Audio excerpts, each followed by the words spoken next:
Hi hello అందరికీ నమస్తే. Welcome to okay TV. నేను మీ జర్నలిస్ట్ శ్రావ్య. ముందుగా ఓకే టీవీ ప్రేక్షకులందరికీ శుభోదయం. గరం ఛాయ్ వార్తలకు స్వాగతం. అందరు ఎలా ఉన్నారు? ముఖ్యంగా మాట్లాడుకోవాలి అంటే ఎన్నో అంశాలు, ఎన్నో వార్తలు మన వార్తాపత్రికల్లో వస్తాయి. కానీ ప్రజా సమస్యలు మాత్రం క్వశ్చన్ మార్క్. వాళ్ళు వీళ్ళనేమన్నారు, వీళ్ళు వాళ్ళనేమన్నారు. వీళ్ళు వాళ్ళైతే ఏమవుతుంది, వీళ్ళు వీలైతే ఏమవుతుంది. అంతే తప్పితే ప్రజా సమస్యలు, సంక్షేమ పథకాలు ఇవన్నీ వార్తాపత్రికలలో వస్తున్నాయా నిష్పక్షపాతంగా? ఏ ఫోర్త్ ఎస్టేట్ అయితే ప్రజల కోసం పనిచేయాలో, ప్రజల తరపున వార్తలు రాయాలో ఈ రోజున వార్తాపత్రికలన్నీ ప్రభుత్వానికి డప్పు కొడుతూ రాస్తున్నాయి. ఆబ్వియస్లీ రాయాలి, న్యూట్రల్గానే రాయాలి కదా. ప్రభుత్వానికి డప్పు కొట్టాలి. ఎందుకంటే ఈ అడ్వర్టైజ్మెంట్స్, గవర్నమెంట్ అడ్వర్టైజ్మెంట్స్ ఇవన్నీ వాళ్ళకు వస్తాయి. లేకపోతే వాళ్ళు ఆపుతారు, బ్లాక్మెయిల్ చేస్తారు. అటు రాయాలి, ఇటు రాయాలి, బ్యాలెన్స్డ్గా ఉండాలి. బట్ ఈ రోజున ఎన్ని పత్రికలలో ఇలాంటి వార్తలు వస్తున్నాయి. ప్రజా సమస్యలకు అనుగుణంగా ఎన్ని స్కామ్స్కి సంబంధించినటువంటి వివరాలను రాస్తూ ఉన్నారు. ఒకవేళ ముందే తెలిసిన వెళ్ళి వాళ్ళతో మాట్లాడుకోవడం, ఇట్లాంటివన్నీ కూడా చాలా జరుగుతూ ఉన్నాయి. నాట్ ఓన్లీ వార్తాపత్రికలు, శాటిలైట్ ఛానల్స్, కొన్ని ఛానల్స్ కూడా, వేరే కొన్ని యూట్యూబ్ ఛానల్స్. సో ఇట్లా చెప్పుకుంటూ పోతే చాలా ఉన్నాయి. బట్ నిజంగా ఒక రకంగా మనం మాట్లాడుకోవాలి, ఒకవైపు మనం మాట్లాడుకోవాలి అంటే అసలు తెలంగాణలో ఏం జరుగుతుంది, ఏమైనా అర్థమవుతుందా? ఏం అర్థం కానటువంటి పరిస్థితి. నాకు అర్థమైంది ఒకటి, మొన్న అసెంబ్లీ ఎన్నికలు వచ్చినాయి, తర్వాత రేవంత్ అన్న ముఖ్యమంత్రి అయ్యిండు. ముఖ్యమంత్రి అయిన తర్వాత వీళ్ళు కొట్టుకుంటూ ఉన్నారు. బీసీ రిజర్వేషన్ అని చెప్పి మోసం చేసిర్రు. అడ్మినిస్ట్రేషన్ టోటల్ ఫెయిల్ అయింది. అడ్మినిస్ట్రేషన్ ఎక్కడ కూడా అంత మంచిగా అనిపిస్తలే. ఏదో గ్లోబల్ సమ్మిట్ అన్నారు, అది కూడా అంతంత మాత్రమే ఉన్నది. మాట్లాడితే పైసలు లేవని చెప్పి స్పీచ్లు ఇవ్వడం. ఓకే, నాకు అర్థమైంది, నేను చెప్తున్నా. అండ్ తర్వాత మా ఉద్యోగులకు, పెన్షనర్స్కు జీతాలు ఇవ్వకపోవడము, దానికి కూడా కారణం పైసలు లేవని చెప్పడము. మళ్ళీ వీళ్ళ రిటైర్మెంట్ యొక్క వ్యవధిని అన్నెసరీ పెంచడము, మన నిరుద్యోగులను రోడ్డు మీద పడేయడము, బీసీ రిజర్వేషన్ అని చెప్పి మొట్టికాయలేయడం, మోసం చేయడం. తర్వాత పిచ్చి ఏమంటారు, రోడ్ల మీద పంచాయతీలు పెట్టుకున్నట్టు కాంగ్రెస్ మంత్రులు పంచాయతీలు పెట్టుకోవడం, కొట్టుకోవడం, తిట్టుకోవడము. ఆ తర్వాత చూస్తూ పంచాయతీ ఎన్నికలు వచ్చినాయి. ఇప్పుడు పంచాయతీ ఎన్నికలు అయిపోయినాయి, సర్పంచులు గెలిచినారు. ఏ పార్టీకి సంబంధించిన సర్పంచులను, మద్దతు ఇచ్చే సర్పంచులను ఆ పార్టీ సన్మానాలు చేస్తుంది, సత్కారాలు చేస్తుంది. మళ్ళీ ఏమొచ్చింది ఇప్పుడు? మున్సిపల్ ఎన్నికలు వచ్చినాయి. ఆ మధ్యలో జూబ్లీ హిల్స్ కూడా వచ్చింది అనుకో. మున్సిపల్ ఎన్నికలు వచ్చినాయి. ఈ ఎన్నికలు రావడము, వీళ్ళేదో గప్పాలు కొట్టడము, ఎన్నికలు రావడము, మాట్లాడడము, గప్పాలు కొట్టడం, ఇదే నడుస్తుంది తెలంగాణలో. అంతకు మించి ఇంకేమైనా నడుస్తుందా? బ్రదర్, నేను మొన్న ఒక వీడియో చూసిన. ఒకానొక నియోజకవర్గంలో ఒక వ్యక్తి రోడ్డు మీద వెళ్తూ ఉంటే అక్కడ రోడ్డు మొత్తం గుంటలు ఉన్నాయి. కొన్ని సంవత్సరాల నుంచి అలాగే ఉంది. వాళ్ళకి వెళ్ళడం ఇబ్బంది అవుతుంది, రావడం ఇబ్బంది అవుతుంది. ఆ ఒక్క వ్యక్తి మన తెలంగాణనే బ్రదర్, మన తెలంగాణనే. ఆ ఒక్క వ్యక్తి బ్యానర్ పట్టుకొని ఆయన బండక్కడ ఆపి ఈ రోడ్డు రిపేర్ చేయని వాళ్ళకి మేమేం ఫైన్లు వేయాలని చెప్పి గొడవ చేసి దీక్ష చేస్తే, అదే రోడ్డు మీద ఒక ఓటర్, ఆయనకి ఏ పదవి లేదు, ఆయన ప్రైవేట్ ఎంప్లాయీ, గవర్నమెంట్ ఎంప్లాయీ కూడా కాదు, ఏ పదవి లేదు, మన మిడిల్ క్లాస్ ఫ్యామిలీ. అతను ఒక్కడు ప్రశ్నిస్తే ప్రభుత్వ యంత్రాంగం మొత్తం కూడా దిగి అక్కడ ఎక్కడైతే అతను కూర్చొని దీక్ష చేసినాడో అక్కడ ఇమ్మీడియట్గా అద్భుతమైనటువంటి రోడ్ వేసినారు. రోడ్ వేస్తే మళ్ళీ అతను ఒక వీడియో రిలీజ్ చేసినాడు. ఏం వీడియో రిలీజ్ చేసినాడు? నేను ఒక్కడిని ప్రశ్నిస్తేనే ప్రభుత్వ యంత్రాంగం ఇక్కడ కదిలి రోడ్ వేస్తే ప్రతి ఒక్క దేశ పౌరుడు, అట్లాగే మన తెలంగాణ రాష్ట్రంలో ఉన్నటువంటి ప్రతి ఒక్కరు మనకెందుకులే అని అనుకోవడం వల్ల ఇటువంటి సమస్యలన్నీ కూడా వస్తుంది. ప్రభుత్వాన్ని మాత్రమే కాదు, ప్రశ్నించాల్సినటువంటి బాధ్యత ఓటర్గా రాజ్యాంగం కల్పించినటువంటి హక్కు. మాట్లాడితే పైసలు తీసుకుంటే ప్రశ్నించే హక్కు లేదు అని అంటున్నారు. ఈ రోజున పైసలు తీసుకునేది ఎవరండి? చదువు లేని వాళ్ళు, లేకపోతే బస్తీలలో ఉండేవాళ్ళు. వాళ్ళు కొంతమంది డబ్బులు తీసుకుంటున్నారు, తాగుతున్నారు. బట్ నిజంగా ట్యాక్సులు కట్టేవాళ్ళు, చదువుకున్న వాళ్ళు, మిడిల్ క్లాస్ ఫ్యామిలీస్ ఇంకొంతమంది చూసుకున్నట్లయితే వాళ్ళు ఎక్కడైనా డబ్బులు తీసుకుంటున్నారా? పోనీ వాళ్ళకేమన్నా సంక్షేమ పథకాలు అందుతున్నాయా? ఇప్పుడు ఒక సగటున మిడిల్ క్లాస్ వాడికి ఈ రేషన్ కార్డ్ ఉండదు. అట్లా అని నెల వచ్చేసరికి జీతం మిగలదు. అటు జీతము మిగలదు, ఇటు సంక్షేమ పథకాలు రావు, ఇటు రేషన్ కార్డ్ ఉండదు, ఏముండదు. అంటే చచ్చినట్టు ఈ జీవితం అనే బతుకు జెండా బండిలో బతుకు జత్కా బండిలా జీతం వచ్చినా రాకపోయినా పని చేయాల్సినటువంటి నీచమైనటువంటి బతుకులు నలిగిపోతూ ఇటు ప్రభుత్వ హాస్పిటల్కి వెళ్ళలేడు, అటు కార్పొరేట్కి వెళ్ళలేడు. ఇన్ని రకాలుగా ఇబ్బంది పడేటువంటి బతుకులు మిడిల్ క్లాస్ ఫ్యామిలీ అయిపోయినాయి. కానీ దీంట్లో డబ్బులు తీసుకునే వాళ్ళు ఒక 30-40%. మనకి ఓటింగ్ పర్సంటేజ్ కూడా అంతే. ఒకసారి మనం లెక్కలు తీస్తే 4 కోట్ల మంది తెలంగాణ జనాభా వచ్చి ఓట్లేసిరా ఆ లెక్కన. రేషియో తీస్తే మనం హైదరాబాద్లో ఎంతమంది వేసిరంటే పట్టుమని 20% కూడా వేయలే ఓట్లు. సో ఇక్కడ మినిమం అంటే మిగతా జనాభా అంతా కూడా ఓట్లు వేయనట్టేగా, అంటే వాళ్ళు డబ్బులు కూడా తీసుకోనట్టేగా. మిడిల్ క్లాస్ ఫ్యామిలీలు కావచ్చు, లేకపోతే పై స్థాయి బిజినెస్ మ్యాన్లు కావచ్చు, వీళ్ళందరూ కావచ్చు. ఇదంతా ఎందుకు చెప్తున్నానంటే ప్రశ్నించడం ప్రతి ఒక్కరి హక్కు. ఖచ్చితంగా ప్రతి ఒక్కరు ఇట్లా ప్రశ్నించగానే అట్లా వచ్చి కేసులు పెట్టేటువంటి అధికారం హక్కు ప్రభుత్వానికి లేదు, పోలీసులకి లేదు. అంటిల్ అన్లెస్ ఏదైనా క్రైమ్ చేసో గొడవ చేసి ఆ ప్రశ్నించే ప్రాసెస్లో మనం ఆవేశంగా రాళ్ళు విసరడము ఇట్లాంటివి ఏమైనా చేస్తే మనం వచ్చి మౌనంగా ఇదేంది అని ఒక క్వశ్చన్ అడిగి ఆడ కూర్చొని నలుగురు దృష్టికి తీసుకుపోవడము తప్పు కాదు. అండ్ ప్రతి పౌరుడి హక్కు ఇది, దేశ పౌరుడి హక్కు ప్రశ్నించడము. ఒక్కరు ప్రశ్నిస్తేనే శభాష్ చెప్పాలనిపిస్తుంది. ఒక్కడు ప్రశ్నిస్తేనే అంత అద్భుతంగా మనకి అభివృద్ధి జరుగుతూ ఉంటే, ఇమీడియట్గా వచ్చి రోడ్లు వేస్తూ ఉంటే పరువు పోయినప్పుడు. ఎప్పుడు మన చేవెళ్ళ బస్ యాక్సిడెంట్ అయినప్పుడు ఇదంతా కూడా జరిగింది. ఓకే, అదే ప్రతి ఒక్కరు కూడా ప్రశ్నిస్తూ పోతూ ఉంటే నిజంగా ఈ రాజకీయ నాయకులకి గుండెల్లో గుబులు పుట్టదా? చచ్చినట్టు ఇళ్ళల్లో ఉన్న వాళ్ళు బయటకు వచ్చి పని చేయరా, మాట్లాడరా? ఓటు అనే ఒక అద్భుతమైనటువంటి హక్కు. ఈ రోజున ఐఏఎస్లు ఐపీఎస్లు చేసిన స్కామ్స్ నుంచి తప్పించుకుంటున్నారు. కేంద్ర ప్రభుత్వం వాళ్ళ గురించి ఏం ఆలోచిస్తలేదు. ఎందుకంటే వాళ్ళ ఆస్తులు కూడబెట్టుకుంటున్నారు, వాళ్ళ మీద ఎన్నో కేసులు ఉన్నాయి.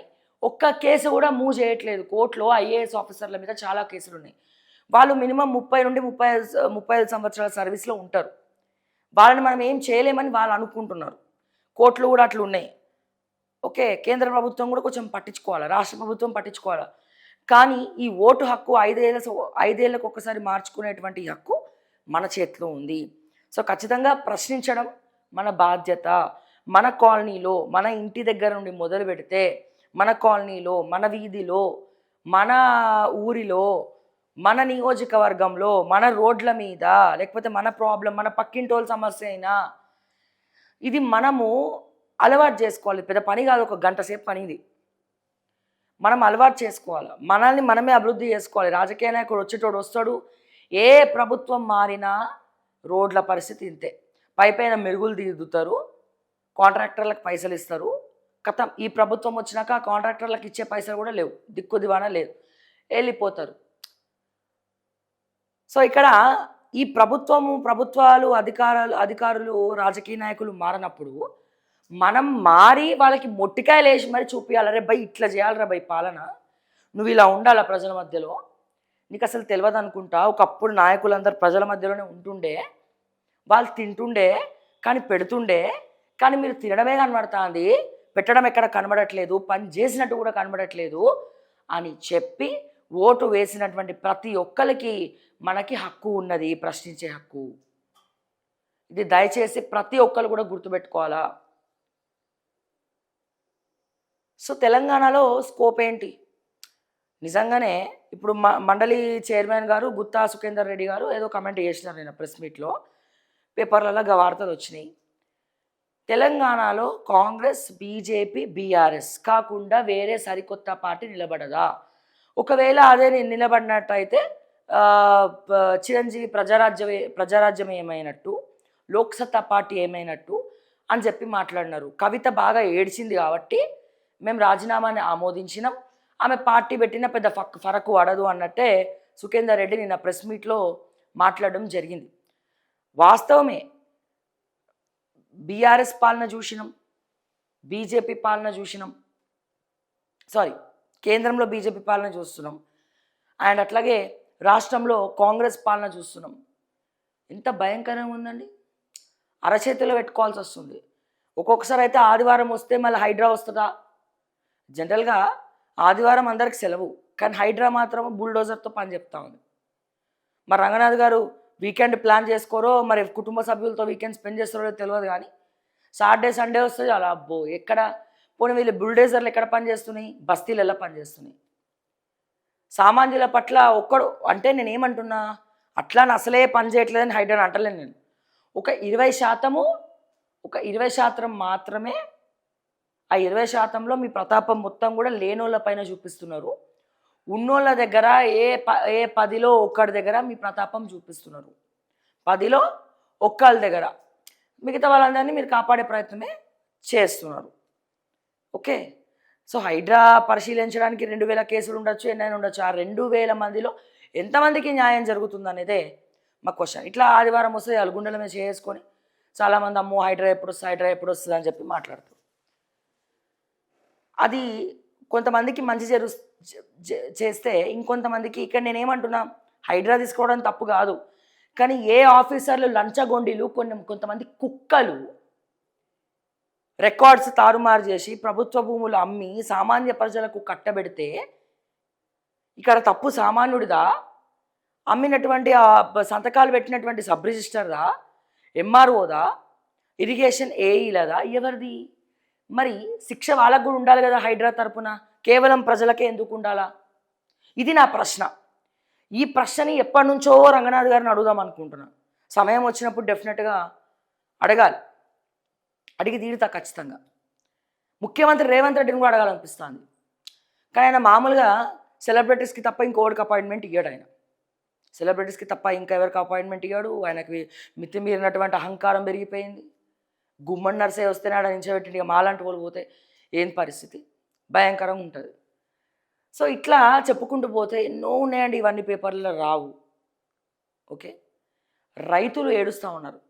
ఈ రోజున పెద్ద పెద్ద బ్యాంకులు సుబ్బిరామిరెడ్డి గారికి ఏం తక్కువ అండి? పైసలు లేవా? దిక్కు దివాణాలేని దిక్కుమాలిన పరిస్థితిలో సుబ్బిరామిరెడ్డి ఉన్నాడా? ఏమి సిగ్గు తప్పి బ్యాంకులు రద్దు చేస్తాయండి ఆయనకి? అసలు వడ్డీ మొత్తం రద్దు చేసింది. ఆయన ఇంకో బిజినెస్, ఆ పేరుతో ఇంకో బిజినెస్ పెట్టుకున్నాడు. అదే ఒక సగటున ఒక రైతు బ్యాంకుల అప్పు తీసుకుంటే ఈ బ్యాంకుల ప్రతాపము వాళ్ళ మీద తప్ప ఇంకా దేని మీద ఉండదు. అంటే ఈ రైతుల మీద తప్ప, ఏదైతే ఇక్కడ రైతులు ఉంటారో వాళ్ళ మీద తప్ప, పుస్తలతాడు గుంజుకపోతారు, నడి రోడ్డు మీద పరుగు తీస్తారు. అంటే వీళ్ళ అంటే ప్రతి ఒక్కడి ప్రతాపం ఎవడి మీద నాయనా అంటే ఒక పైసలు లేనటువంటి సామాన్యుడి మీద. ఈ రోజున చాలామంది మాట్లాడుతున్నారండి. ఏం మాట్లాడుతున్నారు? రిజర్వేషన్ అని మాట్లాడుతున్నారు. నిజంగా గుండెల మీద చేసుకొని చెప్తే రిజర్వేషన్ అనేది ఇంకా నడుస్తుందా మన దగ్గర? ఈ అంటరానితనాలు, ఈ రిజర్వేషన్లు, నువ్వు అక్కడే ఉండాలి, నువ్వు గడప దాటి లోపలికి రావద్దు, నువ్వు అది చేయాలి, ఇది చేయాలి, ఇంకా ఉందా అండి ఈ 2025 జనరేషన్లో? ఉండొచ్చు, ఎంత పర్సెంటు? 10%, 20%. కానీ ఏముంది ఇప్పుడు? డబ్బు లేనోడే అంటరానోడైండు ఈ రోజున. అందుకే నేను ప్రతిసారి నేను రిజర్వేషన్స్కి వ్యతిరేకమండి. ఏ దేశంలో కూడా రిజర్వేషన్ లేదు. ఇక్కడ నుంచి వెళ్ళినటువంటి అదర్ క్యాస్ట్ అక్కడ రిజర్వేషన్, వేరే దేశాల్లో చదువుకునే వాళ్ళు రిజర్వేషన్ లేక అక్కడ చదువుకునే వాళ్ళు చాలా బెనిఫిట్స్ పొందుతున్నారు. ఇక్కడనే అది కూడా ఎవరి వల్ల? ఈ సోకాల్డ్ సామాన్య ప్రజలు బాగానే ఉన్నారు, మధ్యలో వీళ్ళ పదవుల కోసం వీళ్ళు రెచ్చగొడుతున్నారు రాజకీయ నాయకులు. మనం ఫ్యాక్ట్స్ మాట్లాడుకోవాలి. ఈ రోజున రిజర్వేషన్ ఇవ్వాలి అనుకుంటే డబ్బు ఉన్నోడికి ఒక రిజర్వేషన్ ఇవ్వాలి, డబ్బు లేనోడికి ఒక రిజర్వేషన్ ఇవ్వాలా? డబ్బు ఉన్నోడికో రిజర్వేషన్, డబ్బు లేనోడికో రిజర్వేషన్. డబ్బు లేనోడికి కార్పొరేట్ స్థాయి చదువులు కావాలి, ఉచిత విద్య. డబ్బు లేనోడికి కార్పొరేట్ స్థాయి విద్య కావాలి, ఉచిత వైద్యం. నా దృష్టిలో ఏఐజీ హాస్పిటల్స్లో ఏ ట్రీట్మెంట్ ఉంటుందో మా ప్రభుత్వ హాస్పిటల్లో కూడా డబ్బు లేని వాళ్ళకి అదే ట్రీట్మెంట్ ఉండాలా? వేలలో సంపాదించిన వాళ్ళు లక్షాధికారులు అవ్వాలి, లక్షాధికారులు కోట్లు సంపాదించాలా? ఇక కోట్లు సంపాదించిన వాళ్ళు ఎక్కడికైనా పోవచ్చు. అప్పుడు కదా మన ఇండియా భారతదేశం అభివృద్ధి చెందేది, అప్పుడు కదా అండి. సో అంటే ఇవన్నీ ఉన్నాయి యాక్చువల్గా. ఎప్పుడైతే ఏ సంక్షేమ పథకాలు అవసరం లేదండి. డబ్బు లేనోడుకో రిజర్వేషన్ కల్పించండి చాలు. మీకు పోనీ మిడిల్ క్లాస్ వాళ్ళతో బాధ అయితే మిడిల్ క్లాస్కి ఒక రిజర్వేషన్ కల్పించండి. డబ్బున్నోడికి రిజర్వేషన్ లేకపోయినా నడుస్తుంది, మిడిల్ క్లాస్కి ఒక పేదోడికి. అద్భుతంగా ఉంటుంది కదా మన దేశం. పోనీ మన రాష్ట్రం ఎగ్జిక్యూట్ చేయొచ్చు కదా ఎవరన్నా. అప్పుడు కానీ మన వ్యవస్థ మారదు, లేకపోతే ఇట్లనే ఉంటుంది, ఇట్లనే ఉంటుంది, ఇట్లనే ఉంటుంది. అందుకే వీటన్నిటికీ కారణం ఏంటి? మనం ప్రశ్నించకపోవడం. సో ఎన్ని రోజులని రాజకీయ నాయకుల్ని తిట్టుకుంటా ఏ రేవంత్ రెడ్డి నువ్వు అట్లా, నువ్వు ఇట్లా, మాట్లాడతాం. బరాబర్ వాళ్ళ స్కామ్లని ప్రజల దృష్టికి తీసుకెళ్తాం. కానీ ఎవరి వల్ల చేస్తున్నారు? చాతగానటువంటి ప్రజలు ప్రశ్నించకపోవడం వల్లే ప్రజలు ఇంతేరాబాయ్. ఒకనొక ఇంటర్వ్యూలో రేవంత్ రెడ్డి చెప్పినాడు, ఎప్పుడైతే ఈయన ప్రతిపక్షంలో కాంగ్రెస్లో ఉన్నప్పుడు ఒక శాటిలైట్ ఛానల్కి ఈయన ఇంటర్వ్యూ ఇస్తూ అది బాగా ట్రోల్ అయింది. ప్రజలు మోసపోతారు కాబట్టి మేము మోసం చేస్తున్నాం అంటున్నాడు. అంటే ఇక్కడ తప్పు ఈ రోజులలో మోసం చేసేటోడిదా మోసపోయేటోడిదా? ఎవరిది ఈ రోజులలో తప్పు? బరాబర్ మోసపోయేటోడిదే. మోసపోయేటోడు మోసపోతూనే జాగ్రత్తగా ఉండకుండా ప్రశ్నించకుండా మోసపోతూనే ఉంటే రేవంత్ రెడ్డి లాంటి ముఖ్యమంత్రులు, కేసీఆర్ లాంటి ముఖ్యమంత్రులు, లేకపోతే ఇంకోరు వస్తూనే ఉంటారు. మనం ఎప్పుడైతే మనం సిస్టమ్ గురించి మనం ప్రశ్నించడం మొదలు పెడతామో, ఒక్కడి మీద పెడతారు కేసులు, ఇద్దరి మీద పెడతారు, ముగ్గురు మీద పెడతారు, నలుగురు మీద పెడతారు, లేకపోతే దునియా మొత్తం మీద కేసులు పెడతారా? పోలీస్ స్టేషన్లు సరిపోతాయా? ప్రతి ఒక్కడి మీద కేసులు పెట్టు. అసలు ఒక 40% జనాభా మీద ప్రశ్నిస్తూ ఉంటే 4 కోట్ల మంది జనాభాలో 1 కోటి మంది ప్రశ్నించారు అనుకుందామండి. ఈ 1 కోటి మంది మీద కూడా పోలీసులు కేసులు పెట్టి, ప్రభుత్వం కేసులు పెట్టి లోపల దోస్తే నీ ముఖంలో చొప్పు అని ఉమ్ముతారు వాళ్ళ మీద. అసలు పోలీస్ స్టేషన్లే సరిపోవు ఇంతమందిని అరెస్ట్ చేయడానికి. సో అందుకే చెప్తున్నా, ఒక్కడు ప్రశ్నిస్తేనే అంత సెన్సేషన్ అయితే ప్రతి ఒక్కరు కూడా ప్రశ్నించడం మొదలు పెడితే ఎంత అద్భుతంగా ఉంటుంది ఒక్కసారి ఆలోచించండి.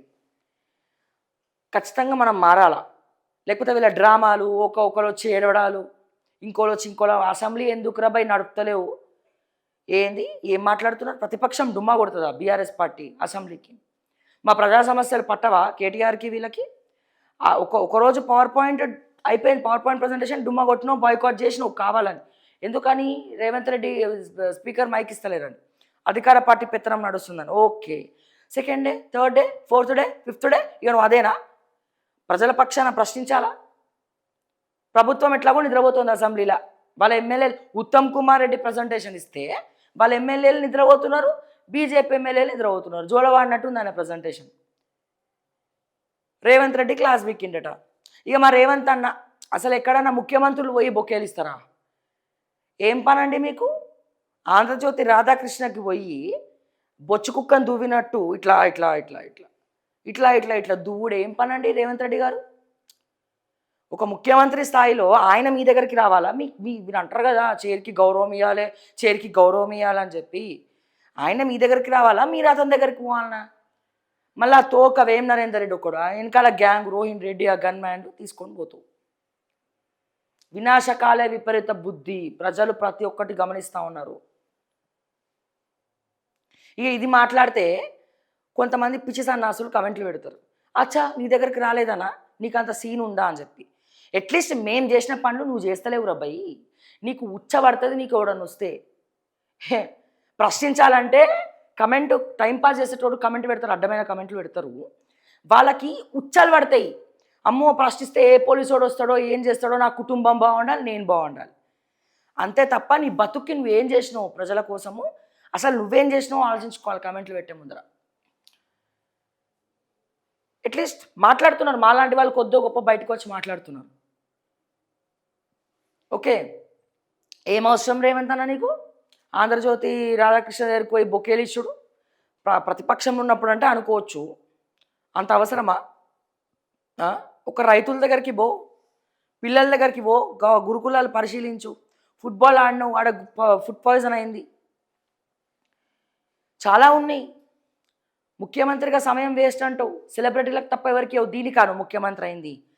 చిరస్థాయిగా రేవంత్ రెడ్డి అనే ఒక చెండ శాసనుడు ముఖ్యమంత్రి అయిండు. తెలంగాణ పాలిట దరిద్రం పట్టుకుందని చెప్పి చరిత్ర పుటంలో నిలిచిపోకు, నిలిచిపోతామని చెప్పట్లే, నిలిచిపోకు అంటున్నా. ఇకనైనా టైం ఉంది, మార్చుకో. ఇంగ్లీష్ రాకపోతే ఏం కాదు. నువ్వు అన్నావు కదా అడ్మినిస్ట్రేషన్ ఇంపార్టెంటు, పాలన అనేది ఇంపార్టెంటు. లాంగ్వేజ్ ఇంగ్లీష్ వాడికి తెలుగు వస్తుందా? అమెరికా వాడు అందరు బాత్రూమ్లు కడిగేటోడు కూడా ఇంగ్లీషే మాట్లాడతాడు. ఇవన్నీ డైలాగులు చెప్పడానికి బాగుంటాయి, ఎస్ ఏకీభవిస్తాం. కానీ నువ్వు అడ్మినిస్ట్రేషన్లో కూడా ఫెయిల్ అయినావు కదా రేవంత్ అన్న. నువ్వు అడ్మినిస్ట్రేషన్లో ఫెయిల్ అయినావు, జనాలని కలవడంలో ఫెయిల్ అయినావు. ఏం చేస్తావు ఆ రాధాకృష్ణన్ కలిసి? ఏం చేసేది ఉంది? ఏమైనా డీలు మాట్లాడుకుంటుర్రా? లేకపోతే తెలంగాణ ఇంకేమైనా ఆగం బట్టి ఇంకేమైనా అమ్మి పాడదొబ్దాం అనుకుంటున్నారా? ఏమనుకుంటున్నారు? ఇంకా 3 ఇయర్స్ కూడా 2 ఇయర్స్ సమయం ఉంది. మారాలనుకుంటే ఇక్కడైనా మారండి. లాంగ్వేజ్ ప్రాబ్లం కాదు, మీరు ఎక్కిరిస్తున్నారు కాబట్టే మీకు సమాధానం అట్లా చెప్తున్నాం లాంగ్వేజ్ విషయంలో, ఓకే. కానీ తెలుగు వచ్చినా తెలంగాణ వచ్చినా నీకు బూతులు వచ్చినా రేవంత్ అన్న, నువ్వు జనాలకు ఏం చేస్తున్నావు? ఏ పబ్లిక్ని కలుస్తున్నావు? ఏ ప్రజా దర్బార్లు అవుతున్నాయి? ఏ విజిటింగ్ అవర్స్ ఎవరికి ఇస్తున్నావు? అసలు నువ్వు ఏం చేస్తున్నావు నీకన్నా అర్థమవుతుందా? ఇది మేము అడగాలనుకుంటున్నాం, బరాబర్ అడుగుతాం. సో దయచేసి ప్రజల మధ్యలో ఎట్లుండాలి, ఎట్లా సరిదిద్దుకోవాలి, నీ బట్టి నువ్వేం స్కాములు చేస్తున్నావు, నీ రోహిన్ రెడ్డి ఏం పైసలు మెక్కుతున్నాడు, నీ ఫహీం ఖురేషి ఏం పైసలు మెక్కుతున్నాడు, నీ వేం నరేందర్ రెడ్డి ఏం పైసలు మెక్కుతున్నాడు, ఈ ఉత్తమ్ కుమార్ రెడ్డి ఏం పైసలు మెక్కుతున్నాడు, ఈ బట్టి విక్రమార్క ఏం పైసలు మెక్కుతున్నాడు, నీతో సహా వీళ్ళ బండారాలు బయట పెట్టి ఇప్పటికైనా నీ క్యాబినెట్ని ప్రక్షాళన చేయి. ఆయన ఎవరో మంత్రి, అమ్మాయిలు కనబడితే సిగ్గు లేకుండా కుక్కలక ఊపుకుంటూ పోతుండట. నీ మంత్రుల్ని అదుపులో పెట్టుకో, ఓకే. ఎవరు పడితే వాళ్ళు, ఎట్లా పడితే వాళ్ళు వస్తాం కదా, పదవి ఉంది కదా అంటే వేరేలా ఉంటుంది కథ. ఏ రాష్ట్రంలో నడుస్తుందేమో, తెలంగాణలో ఆత్మాభిమానం ఎక్కువ, ఆడవాళ్ళకి ఆత్మాభిమానం ఎక్కువ. ఒక్కటంటే 10 అంటారు, 10 అంటే నరికి పోగులు పెడతారు. ఇది దయచేసి గుర్తుపెట్టుకో, అండర్లైన్ చేసుకో. అండ్ అట్లాగే కార్లు వేసుకొని తిరిగింది కదా ఒక ఐఏఎస్ ఆఫీసర్, మిస్ ఇండియాలు మిస్ వరల్డ్, కొంతమందిని కార్లు వేసుకొని ఉప్పు కూడా తిరుగుతుంది కదా. ఆ ఐఏఎస్ ఆఫీసర్ని ఏం చేసినావు?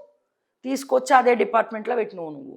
చెట్టుకి చీర కట్టినా చూసేటువంటి ఎవడైనా ఉన్నాడంటే ఆయనే. మరి నీ దాంట్లో ఏం చేస్తున్నారు? ఏ బ్రోకర్లు తయారైనారు నీ క్యాబినెట్లో?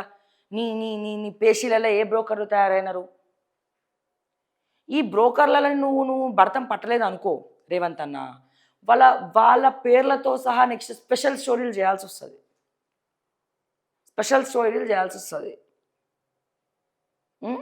సో ఆడవాళ్ళ జోలికి వస్తే ఇక ఏమైందో మీకు తెలుసు. ఇక ప్రతిసారి చెప్పక్కర్లే. ఇక ఇప్పుడు కూడా అట్లా అవుతుందా అంటే ఎప్పుడైనా కర్మనే, ఆ కర్మ సిద్ధాంతాన్ని నీకు కూడా తెలుసు కాబట్టి.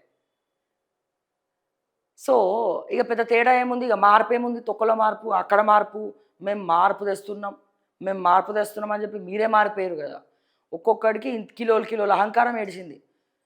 వాళ్ళు చేసింది ఏం లేదు. అసలు ఏ శాఖలో ఏ మంత్రి పని చేస్తుండో ఎవరికి తెలియదు. అసలు ఆ వ్యవసాయ శాఖ మంత్రి తుమ్మల నాగేశ్వరరావు గారు ఏం చేస్తారో ఆయనకే తెలియదు. ఈ పొంగులేటి భూములు ఏడ దోచుకుందామా, ఏడ నా కొడుకుకి బిడ్డకి రాఘవ కన్స్ట్రక్షన్ షేర్లు అప్పచెప్దామా, ఏడ భూములు దొరుకుతాయా, ఎవరిని బెదిరిద్దామా, ఎక్కడ టర్న్ చేసుకుందామా, ఏడ కన్స్ట్రక్షన్ చేసుకొని డెవలప్మెంట్కి తీసుకుందామా అని రెవెన్యూ శాఖ ఆ పొంగులెట్టికి అప్పచెప్పినాం. ఇక పోతే మా ఆరోగ్య శాఖ దామోదర్ రాజనరసింహ గారు ఏదో స్టేట్మెంట్ ఇచ్చారు, అమావాస్యకి పున్నమికి బయటకు వస్తాడు మా సారు.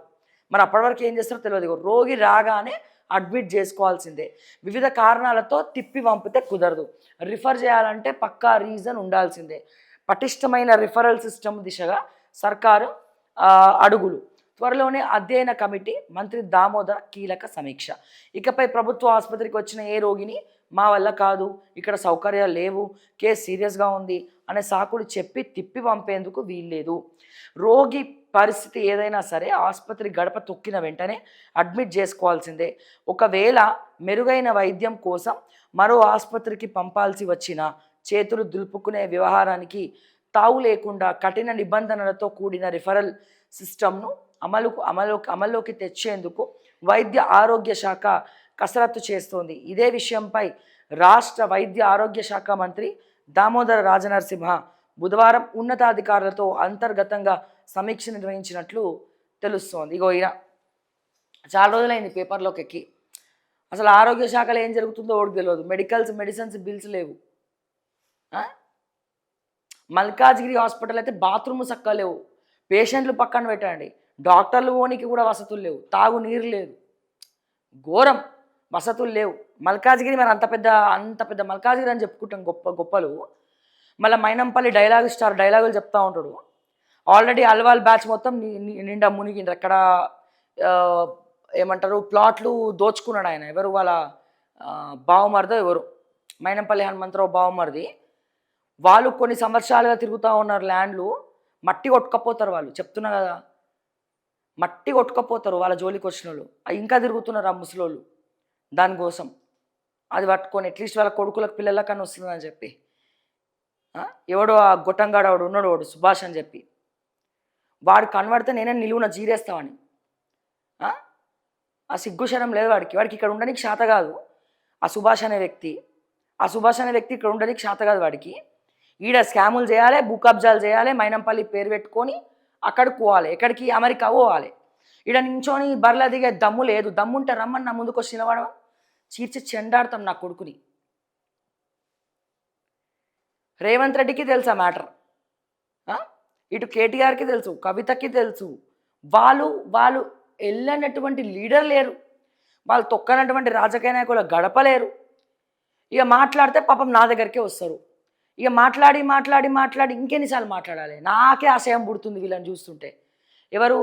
బాధితులను చూస్తుంటే కాదు, ఈ నాయకులను చూస్తుంటే అసహ్యం పుడుతుంది. ఓట్లు అడుక్కోనికి మాత్రం సిగ్గు లేకుండా వస్తారు. ఈ ఏం నమ్మకం ఉన్నట్టు? మల్కాజ్గిరి హాస్పిటల్ అట్లా స్వయాన ఎక్స్పీరియన్స్ అయినాం మేము. డాక్టర్లు కూడా బాధపడుతున్నారు వసతుల గురించి. నేను చెప్తా ఉన్నా, ఇకనైనా సుభాష్ నీకు బుద్ధి ఉంటే, నీకు సిగ్గు శరం అనేది ఏడుస్తే, ఎన్నిసార్లు తిట్టించుకుంటావా ఆడోళ్ళతోటి? పౌరుషం రోషం ఏమైనా ఉంటే వాళ్ళని పిలిపించుకొని మాట్లాడు. వాళ్ళ ఉసురు పోసుకోకు. లేదా మిగిలిన భూమి ఏమైనా ఉంటే దండం పెడతా, నీ కాలు మొక్కుతా, బాంచర్ ఇగో ఇంత భూమి ఉన్నది మీది, దీన్ని సరిసమానంగా పంచుతా అని చెప్పి పంచిపెట్టు. అర్థమైందా? పిచ్చిగా బిహేవ్ చేయకు. నువ్వు మనిషి మానవ జాతిలో పుట్టినావు. నువ్వు ఇంకే జాతిలో, రాక్షస జాతిలో పుట్టలే. నువ్వు శంకర జాతోడివి కాదు, నువ్వు మానవ జాతిలో పుట్టినావు. పుట్టినప్పుడు కాటికి పోయేటప్పుడు ఏం చేసుకుంటావు? ఆస్తులు తీసుకెళ్ళి కూడగట్టుకుంటావు. నువ్వు చేసిన పాపాలన్నీ నీ పిల్లలకు అంటుకుంటాయి. ఎవరికి అంటుకుంటాయి? నీ పిల్లలకు అంటుకుంటాయి. వికలాంగుల పిల్లలు పుడతారో మరి లేకపోతే ఏమంటారు ఇంకెవరన్నా పుడతారో, మిస్టర్ సుభాష్ నీ వంశవృక్షం ఉంటుంది కదా, నువ్వు చేసినటువంటి నువ్వు చేస్తావు పాపాలు. ఇట్లా చేసి ఇట్లా దులుపుకొని ఫ్లైట్ ఎక్కి బుక్ చేసుకొని టాటా బాయ్ బాయ్ విడుకోలు అమెరికా పోతా అని చెప్పి ఇక్కడ జనాలను ఆగం చేసి సిగ్గు ఎగ్గు లేకుండా నువ్వు అమెరికా పోతావు. కానీ ఈడ చేసిన పాపాలు ఎవరికి తగులుతాయి? నువ్వు బాగానే ఉంటావు, నీకు తర్వాత పెరాలసిస్ వస్తుందో తెలియదు, కానీ నీ పిల్లలకు కూడా వస్తుంది. ఎవరి వల్ల వస్తాయి? ఎవరి పాపాల వల్ల వస్తాయి? తల్లిదండ్రులు చేసిన పాపాలు. ఎవరినన్నా అడగండి ప్రపంచంలో, దునియాలో ఇన్ని పూజలు చేసుకుంటారు కదా, తల్లిదండ్రులు చేసినటువంటి పాపాలే పిల్లలకి శాపాలైతాయి. ఇది గుర్తుపెట్టుకో. నువ్వు పోయేటోడు బకిద్దని బాగానే పోతావు పోయినాక, కానీ ఆ పాపం ఎవరికి చుట్టుకుంటుంది? వీళ్ళ ఏడుపులు వీళ్ళ కర్మ ఇదంతా ఎవరికి తగులుకుంటుంది? నీ వంశ వృక్షానికి తగులుకుంటుంది. మిస్టర్ సుభాష్, మళ్ళా చెప్తున్నా, ఇకనైనా సిగ్గు శరం ఏమైనా ఉంటే, నువ్వు మానవ జాతిలో పుట్టి ఉంటే, నువ్వు అసలు మనిషివే అయితే వాళ్ళని విలిపించుకొని ఇకనైనా మాట్లాడు. చచ్చిపోతున్నారు వాళ్ళు, తిరగలేక ఏడుస్తున్నారు. వాళ్ళ శని, వాళ్ళ దరిద్రం మొత్తం నీ కుటుంబానికి చుట్టుకోకపోతే నా పేరు శ్రావ్యనే కాదు చెప్తున్నా. ఇన్నిసార్లు చెప్పినా నీకు సిగ్గు శరం ఎగ్గు ఏం లేదు. ఇక లాస్ట్ టైం ఎందుకు మీ నాన్నగారు కాలం చేసినారు కాబట్టి కృతజ్ఞతాభావంతో ఆ వీడియో పక్కకు పెట్టిన. నేను కృతజ్ఞతాభావంతో, ఎందుకంటే నేను మనిషి, నీలక కుక్కని కాదు. నేను మనిషిని కాబట్టే మానవత్వంతో నువ్వు ఇన్ని మోసాలు చేసినా, ఇన్ని కబ్జాలు చేసినా, వాళ్ళ ఉసురు పోసుకున్నా, మీ నాన్నగారు కాలం చేసినారు కాబట్టి ఆ టైంకి ఆ వీడియో మంచిది కాదు కాబట్టి పక్కన పెట్టినా. ఇకనైనా బుద్ధి తెచ్చుకోవాలని పిలిచి మాట్లాడని చెప్పి మరొకసారి సందర్భం వచ్చింది కాబట్టి చెప్తా ఉన్నా, టాపిక్ వచ్చింది కాబట్టి నేను చెప్తా ఉన్నా. ఇది ఆలోచించుకో బిడ్డ.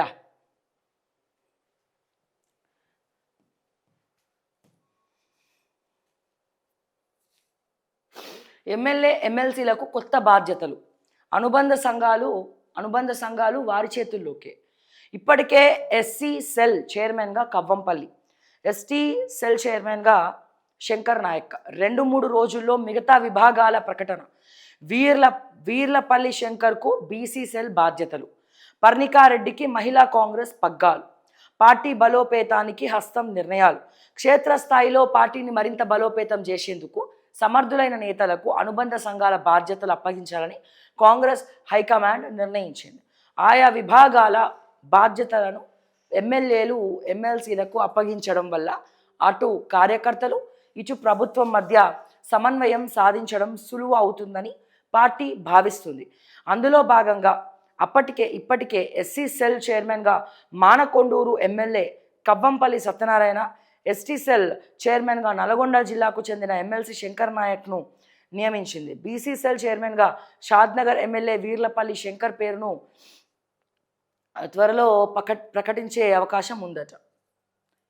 ఇక మహిళా కాంగ్రెస్ అధ్యక్షురాలుగా పర్ణికారెడ్డి, మీ రెడ్డిలు చల్లగుండా, రెడ్డిలకే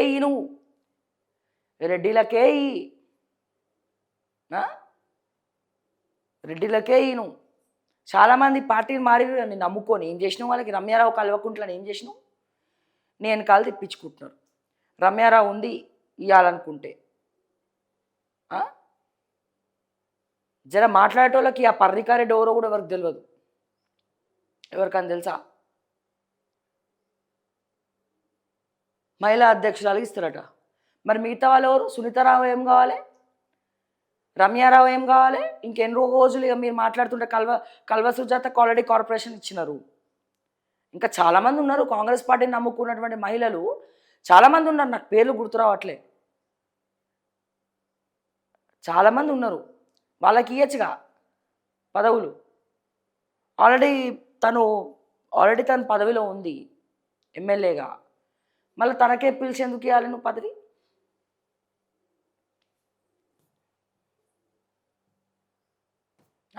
ఇగో రాష్ట్రంలో కొత్త పార్టీకి స్పేస్ లేదు. చిరంజీవి దేవేందర్ గౌడ్ పార్టీ పెడితే ఏమైందో తెలిసిందే. కవిత వేడుకుంటే రాజీనామాను ఆమోదించా. మీడియాతో మండలి చైర్మన్ గుత్తా షిట్. ఆ కొత్త పార్టీలకు స్పేస్ లేదు. ఇక మీరు మారడానికి బీజేపీ ఒక్కటే ఉన్నది. బీఆర్ఎస్ అధికారం పోయింది. ఈ గుత్తా సుఖేందర్ రెడ్డి గారు ఆస్తులు కాపాడుకోవాలి. ఏం చేయాలి? బీఆర్ఎస్ నుంచి కాంగ్రెస్కి రావాలి. రేపటి రోజున కాంగ్రెస్ కేల్కతం అయిపోతుంది. నెక్స్ట్ ఎలక్షన్లో కాంగ్రెస్ రాదు. బ్రహ్మదేవుడు దిగొచ్చి ఇట్లా కూర్చొని తపస్సు చేసిన బిడ్డ రేవంత్, ఇగో ఓట్లన్నీ ఓం భీం బుష్ అంటే నీకే పడతాయి రా నాయన, అకౌంట్లో వేస్తే రాదు. అటువంటిది మళ్ళీ ఇప్పుడు ఈ సుఖేందర్ రెడ్డి గారు మళ్ళీ బీజేపీకి పోతారా? ఇక బీఆర్ఎస్ అయిపోయి, కాంగ్రెస్ అయిపోయి, నెక్స్ట్ బీజేపీ మిగిలింది. కొత్త పార్టీ పెడతారా? ఎక్కడ తిరిగినా బొంగరం తిరిగినట్టు అధికారం ఉన్న వైపే వీళ్ళు తిరగాలి. అక్కడ నుంచి అక్కడ. అసలు బాబోయ్, వీళ్ళు ఉన్నోళ్ళే రాజకీయాల్లో ఉంటున్నారు. కొత్త వాళ్ళు ఎవరు వస్తారు? అసలు ఇక పొలిటికల్ సైన్స్ చదివిన వాళ్ళు ఏం కావాలి? యువతరం ఏం కావాలి? యువ రక్తం ఏం కావాలి? యువకులు కదా ఉండాలి. వీళ్ళకి షుగర్లు బీపీలు వేసుకొని నడవనికి శాత కాదు, కూర్చోనికి శాత కాదు, కూర్చుంటే లేవలేరు, ప్రజల మధ్యలో తిరగలేరు, ప్రజలకి న్యాయం చేయలేరు, ప్రజల తరపున మాట్లాడలేరు, ప్రశ్నించలేరు, ఏం చేయలేరు. ఈ ఎన్ని రోజులుగా వీళ్ళని నడుస్తూ ఉంటుంది.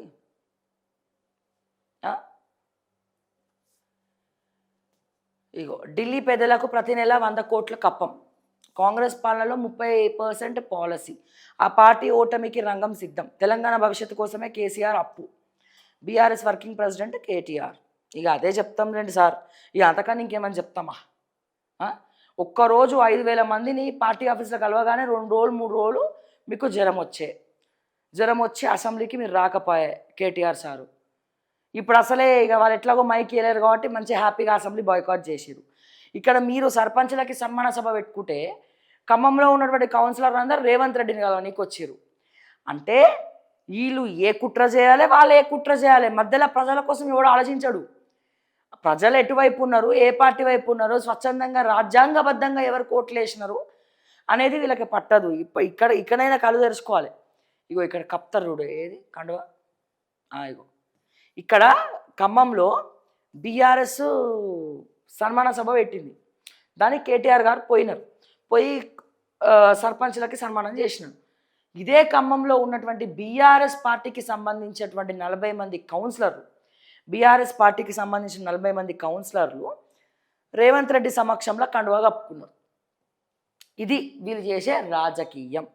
రాజకీయమే చేస్తారు తప్ప పాలన మాత్రం చెయ్యరు, శాత కాదు. ఇది పరిస్థితి. మున్సిపల్ పోల్స్ అంట, మున్సి పోల్స్. ఓటర్ జాబితాకు మరో 2 రోజులు గడువు. వార్డుల వారీగా 12న తుది ఓటర్ జాబితా ప్రకటన, 16న పోలింగ్ కేంద్రాల వారీగా జాబితా. రేవంత్ రెడ్డి గారికి భయం పట్టుకుంది. హుటాహుటిన అన్ని ఎన్నికలు ఫినిష్ చేయాలని చెప్పి ఇట్లా గాబర పట్టుకుంటూ ఫినిష్ చేస్తున్నాడు. నెక్స్ట్, సార్ మిమ్మల్ని కలవచ్చా? సార్ మిమ్మల్ని కలవచ్చా? సుంకాల తర్వాత మోడీ నన్ను ఇలాగే పిలిచాడు. మెడిసిన్ ధరల విషయంలో అట్లాగే మ్యాక్రాన్ నన్ను బతింలాడుకున్నాడు. US president Donald Trump shocking comments. చట్టాలు ఉల్లంఘిస్తే దేశ బహిష్కరణ.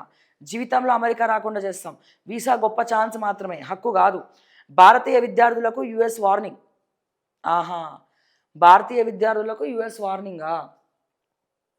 మా రేవంత్ రెడ్డి పాలనని తీయరాదు, మా ట్రంప్ పాలనని పెట్టరాదు. Trump is equal to 100 Revanth Reddy's.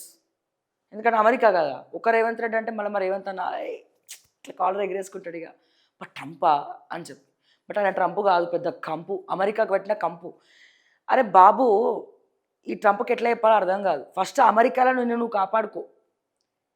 అమెరికాలో నినాదాలు చేస్తున్నాడు, ట్రంప్ వద్దు అని కంపు పనులు చేస్తున్నాడు అని చెప్పి. అమెరికా రెసిడెన్సే, అమెరికా ప్రజలే, మా ఇండియన్స్ కాదు చేసేది. ఇండియన్స్కి తరపున అన్ని పిచ్చి పిచ్చి వ్యవహారాలు చేస్తారు. ఫస్ట్ అమెరికాలో ట్రంప్ ఉంటాడో లేదో ఆలోచించాలి, లేదా తర్వాత మళ్ళీ బయటికి పంపించేస్తారు ఆ ట్రంప్ను కూడా. ఇది ఇన్ని మాట్లాడిన మా మోడీ సార్ ట్రంప్ నా మంచి మిత్రుడు అని అంటాడు ఆయన. ఎట్లా దెబ్బ కొట్టాలి మరి? భారతీయులను బెదిరిస్తూ ఉంటే, అనేక రకాలుగా హింసలు పెడతా ఉంటే, ఇక్కడ భారతీయులను పిలిపించుకొని మరి ఎవడు చాకరీ చేయించమన్నాడు, ఎవడు ఉద్యోగాలు ఇవ్వమన్నాడు?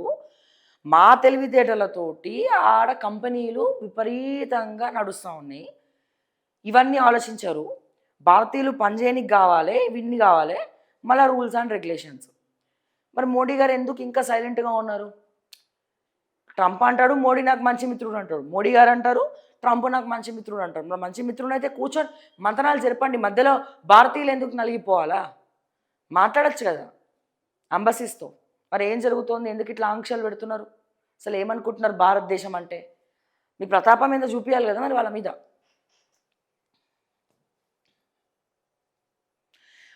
ఏప్రిల్ 1 నుంచి జనగణన, సెప్టెంబర్ 30 నాటికి తొలి దశ పూర్తి.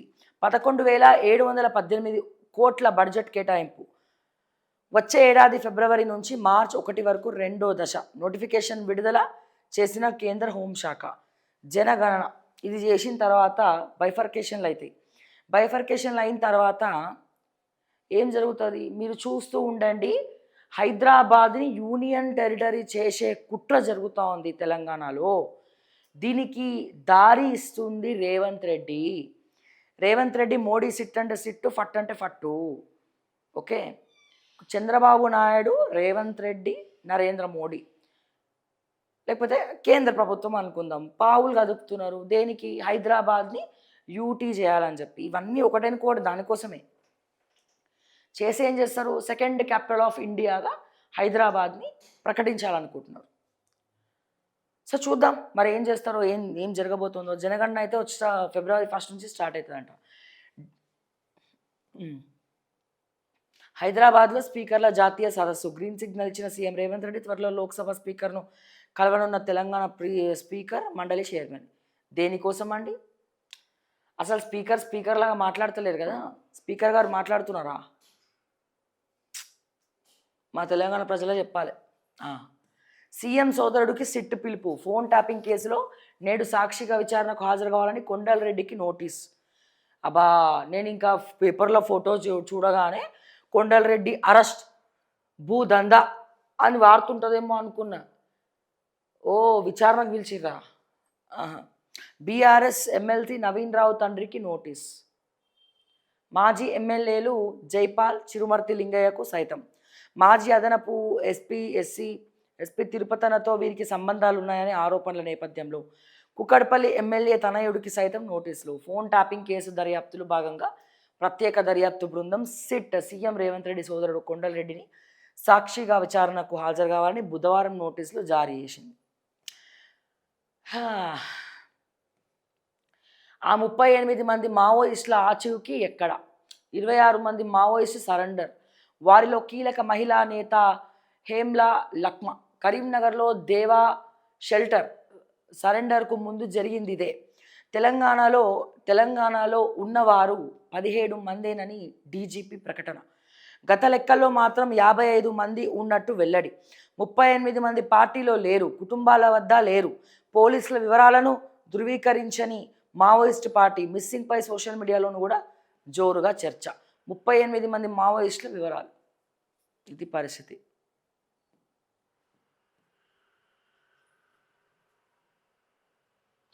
కుక్కలవి మాత్రమే ప్రాణాల? కోళ్ళు మేకలవి ప్రాణాలు కావా? రోడ్లపై కుక్కలు జంతువులు ఉండకూడదు. ఆదేశాలు పాటించని రాష్ట్రంపై కఠిన వైఖరి అవలంబిస్తాం. వీధి శునకాల కేసులో సుప్రీంకోర్టు కీలక వ్యాఖ్యలు. వీధి కుక్కలవే ప్రాణాల? కోళ్ళు మేకలవు ప్రాణాలు కావా? వాటి ప్రాణానికి శునకాలంటే విలువ తక్కువ అని సుప్రీంకోర్టు ఆగ్రహం వ్యక్తం చేసింది. రోడ్లపై శునకాలు జంతువులు ఉండకూడదు. కేవలం కుక్క కాట్లే కాదు, ఈ జంతువుల వల్ల కూడా రోడ్డు ప్రమాదాల వల్ల కూడా ఎందరో మరణిస్తున్నారు. నిబంధనలు సివిక్ బాడీలు కఠినంగా అమలు చేయాల్సిందే అని స్పష్టం చేసింది. ఈ విషయము మీరు ఎవరికి చెప్పాలంటే మా నగర మేయర్ చెప్పాలి.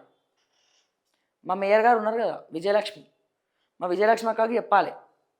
కుక్కలవి కూడా ప్రాణాలు మేకలవి కోడిలవి ప్రాణాలు కావాలని చెప్పి. ఆ కోడిని కోసుకొని తింటారు కదా రోజు చాలామంది. ఓకే, ఇక్కడ గమ్మత్తు ఏంటంటే ఇది మా రేవంత్ రెడ్డికి తెలియజేయాలి. మా మేయర్ గారికి, రేవంత్ రెడ్డి గారికి.